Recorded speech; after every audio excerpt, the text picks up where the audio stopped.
नमस्कार दोस्तों, भारत के युवाओं की ये तस्वीरें बेहद आम हैं। आए दिन आप देखते हैं कभी वे किसी पेपर के लीक हो जाने पर पुलिस के डंडे खा रहे होते हैं, तो कहीं ऐसी बातें सुनने में आती हैं जिन्हें सुनकर कलेजा मुंह को आ जाता है। दोस्तों, मैं इन युवाओं की बात इस वीडियो में क्यों करने जा रहा हूं? हमारे देश के अंदर बेरोजगारी एक बड़ा मुद्दा है और युवाओं के सामने ये कैसे विकराल हो रहा है, इसकी तस्दीक अजीम प्रेमजी यूनिवर्सिटी की जो एक रिपोर्ट है उसने कर दी है। दोस्तों, मैं इस पूरी वीडियो में इस विषय पर भी बात करूंगा कि कैसे पीएम इंटर्नशिप योजना है वह फेल हो रही है। अभी तक उसके अंदर युवाओं की कोई रुचि नहीं दिखाई दे रही है। इन सब के पीछे की वजह क्या है, उन्हें जानेंगे इस वीडियो के अंदर। आइए शुरू करते हैं। दोस्तों, आगे बढ़ने से पहले मेरे चैनल को सब्सक्राइब जरूर करें ताकि दोस्तों देखिए कितना दिलचस्प है। भारत के अंदर एक गलगोटिया जैसी यूनिवर्सिटी है जो चाइना के रोबोडॉग को अपना बता देती है। चाइना उस पर पूरे देश की फजीहत कर देता है। दूसरी तरफ हमारे ही देश में एक ऐसी यूनिवर्सिटी भी है जो खुद सरकार के आंखें खोल देने वाली रिपोर्ट पब्लिश करती है, जिसमें पता चलता है कि भारत के 3 में से 2 युवा जो ग्रेजुएट हैं लेकिन बेरोजगार हैं। हाँ, आपने सही सुना। आपको पता है 67% जो भारत के ग्रेजुएट्स हैं वह नौकरी नहीं कर पा रहे हैं। अब आपको बताते हैं कि आखिर अजीम प्रेमजी यूनिवर्सिटी ने इसकी क्या वजह बताई है। उन्होंने सबसे पहली वजह बताई है कि भारत के अंदर जो ग्रेजुएट हम बना रहे हैं उनका इंडस्ट्री के साथ कोई तालमेल नहीं है। मतलब उनके जो स्किल्स हैं वो मैच नहीं करते, जिसका मतलब है स्किल गैप एग्जिस्ट करता है। दूसरा, उन्होंने बताया है कि लिमिटेड वर्किंग एक्सपीरियंस होने की वजह से वे कंपनियों के अंदर एक बढ़िया काम नहीं कर पाते, या फिर ये कहिए कंपनियों को एक तैयार वर्कफोर्स चाहिए जिसे वे तुरंत पूरा नहीं कर पाते।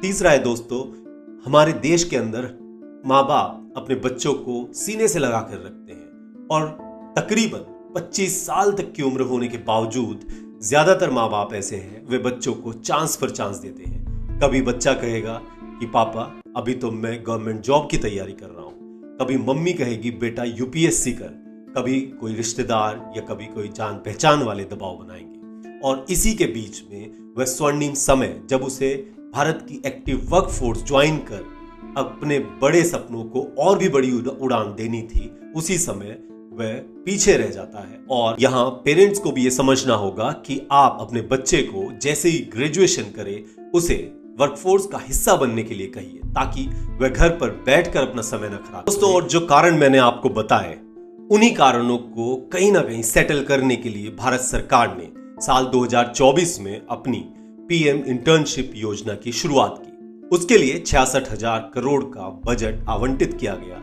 जिसके माध्यम से अगले 5 सालों में मतलब 2029 तक 1 करोड़ युवाओं को इंटर्नशिप देनी थी, ताकि जो स्किल गैप इंडस्ट्री बता रही है सरकार को उसे फिल किया जा सके।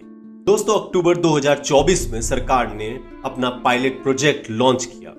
पायलट प्रोजेक्ट का मतलब होता है जब हम ये जानने की कोशिश करते हैं कि यदि किसी योजना में कोई खामी है तो उसे हम एक छोटे समूह पर एक्सपेरिमेंट करके दूर कर सके।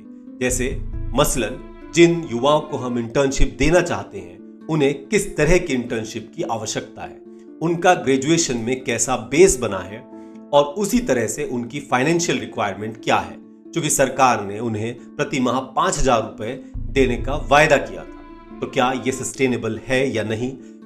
टियर 2 टियर 3 सिटीज के अंदर एजुकेशन जैसी वे चाहते थे इन ग्रेजुएट्स के पास हो, क्या वैसी अवेलेबल थी या नहीं? तो एप्लीकेशंस को इनवाइट किया गया तो 6,21,000 युवाओं ने अपना इसके अंदर इंटरेस्ट दिखाया। उसमें से 82,000 को इंटर्नशिप ऑफर की गई। अब आप समझिए 6,21,000 के मुकाबले 82,000 कितना छोटा नंबर है। इसका मतलब है पहले ही इंटर्नशिप की एप्लीकेशन में ही ये बात सामने आ गई कि एक बड़ा जो वर्ग है हमारे ग्रेजुएट्स का, वह इंटर्नशिप करने के भी लायक नहीं। छोटा सा नंबर 3,605 निकल कर आया जिन्होंने फाइनली इंटर्नशिप पूरी की। और हाँ दोस्तों, आपके जो भी कमेंट्स हैं मेरे इस वीडियो पर जरूर करें। मैं चाहता हूं आप ज्यादा से ज्यादा कमेंट करें। आपको बता दूं कि कमेंट करने से ही किसी भी वीडियो की रीच बढ़ती है। यदि आप चाहते हैं कि हम आगे बढ़ें, देश के युवा तैयार हों वर्कफोर्स को जल्दी ज्वाइन करने के लिए, अवेयरनेस आए, तो आप कम से कम एक कमेंट जरूर कर सकते हैं, अपने विचार रख सकते हैं। मेरे चैनल को भी सब्सक्राइब करें। धन्यवाद दोस्तों।